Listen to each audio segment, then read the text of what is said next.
Všetkým vám želáme pekný podvečer so Slovenskou televíziou. Veľmi sa tešíme, že aj dnes má Zmenáreň svojich divákov. Dúfam, že tak ako s úsmevom začíname, tak aj s úsmevom skončíme.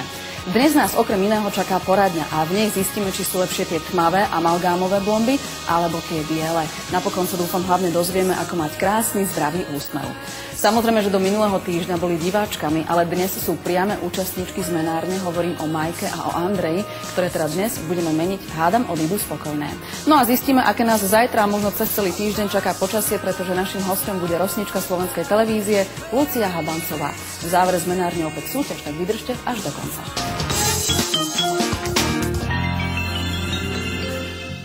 Dnes meníme Máriu. Má 24 rokov a pochádza z Bytče. Je rozvedená, momentálne je na rodičovskej so svojím synom a zároveň študuje etnológiu. Do Zmenárne sa najskôr prihlásila zo žartu, neverila, že by z toho niečo mohlo byť. A vidíte. Rovnako stará je aj Andrea, študentka pedagogiky z Banskej Bystrice. Potrebuje nové nápady a inšpiráciu pre svoj imidž. Neprekážalo by jej, keby vyzerala trochu viac sexy.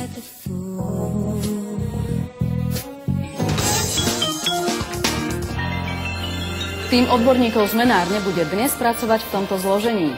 O vlasy sa postará Soňa Mihaličková. Make-up zabezpečí vizážistka Mirka Naďová. A styling oblečenia navrhne Peter Tistan.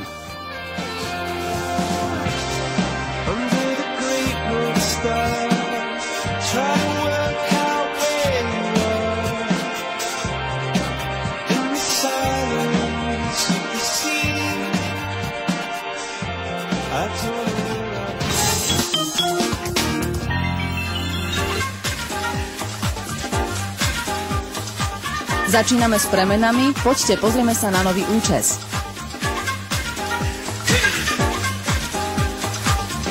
Vlasky si farbíš? Farbila som si, ale dlho som chodila s červenou halou. Ale potom už ma to proste bolo tak už svojec. A krátke vlasy máš dlho? No, 10-11 rokov už.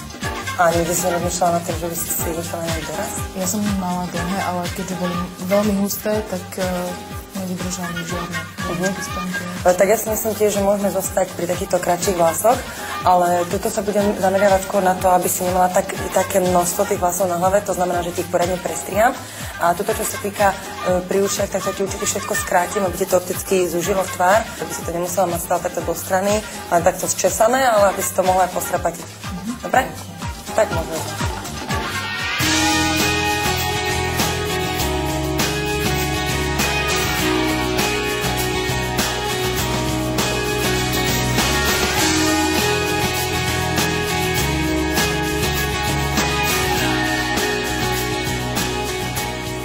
Pani Mária má dosť husté vlasy, práve preto som sa rozhodla ten strih moc nemeniť. Skôr som ho poriadne celý prestrihala, aby si ho doma mohla aj sama upravovať.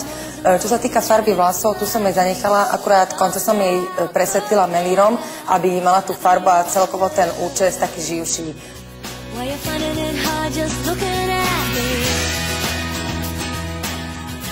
Čo sa týka strihu, tak tam som sa zamerala trošku na ofinu a vrch som jej skrátila, postrapatila a zároveň celé prestrihala.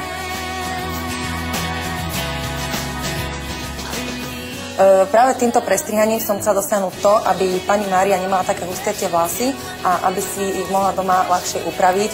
Stačí, keď si zaobstará žehličku na vlasy a len si prežehlí tie vrchné vlasy a má to dobre.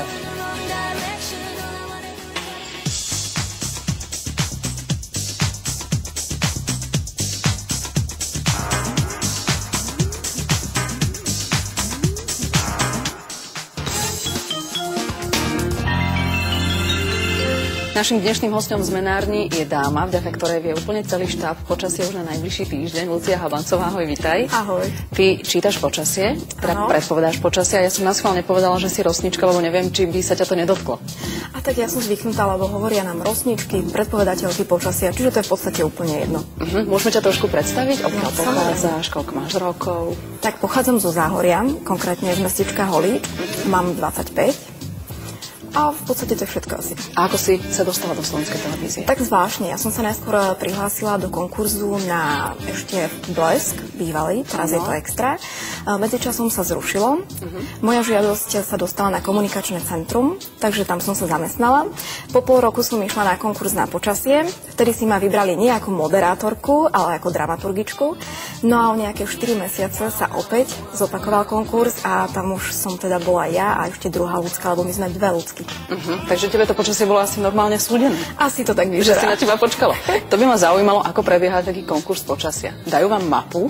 Veľmi zvláštne. Práve, že nám nedali vôbec nič. Povedali, že predstavte si za sebou presne nejakú mapu, ukazujte rukami, prechádzajte sa, bolo to dosť ťažké, keďže sme tam mali prvýkrát čítačku som videla, teraz kameru, veľa ľudí, veľa svetla, bolo to také komplikované. Takže jedna vec je počasie, čo hlásíš v rámci televízie a ďalšia vec je potom nejaké súkromné, také rodinné, všetci ti vyvolávajú, či ani nie. Ako bude zajtra? Ale keď sa stretneme s kamarátmi alebo aj rodičia, keď sa blíži víkend, tak čo, aké počasie si nám pripravila?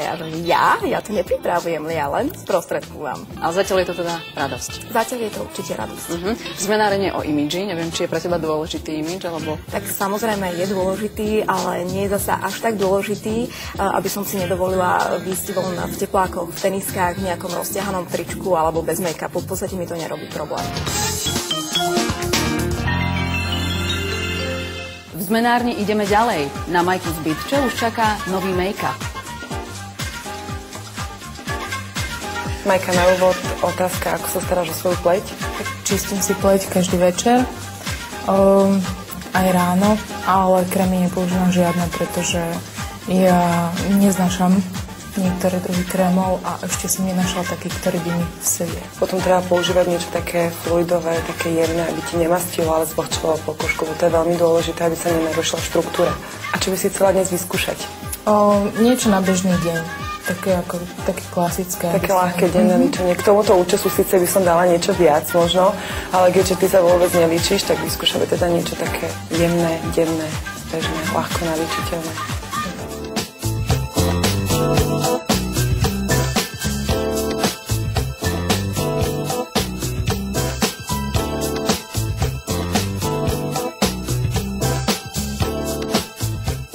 V prípade Majky som použila jemný bežový fluidový make-up, nakoľko Majka má bezproblémovú pleť.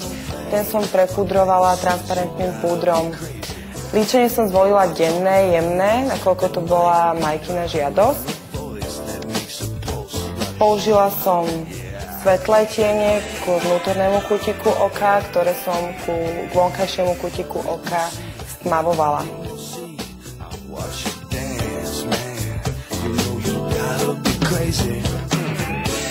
Obočie som jej pretrhala, vytvarovala tvarovacím gélom a pretrala hnedým tieňom.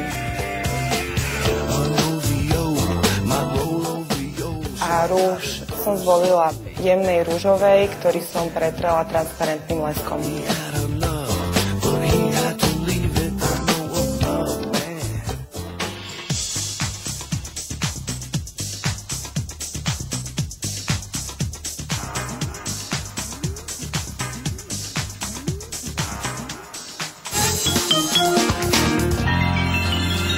Oblečenie.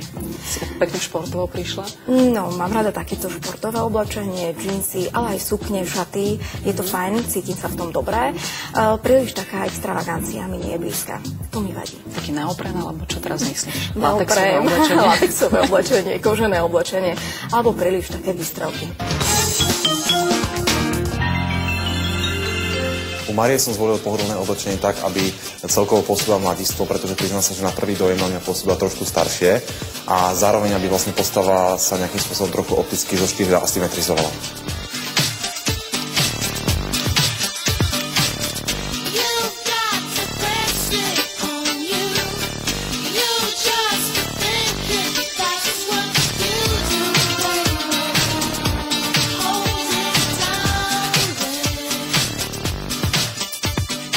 Prvý model je naozaj ležerný, vhodný na bežné nosenie a ako dominantu som zvolil výrazne čierny predĺžený sveter s výraznými pruhmi tak, aby opticky vlastne odputovali od problémových partí.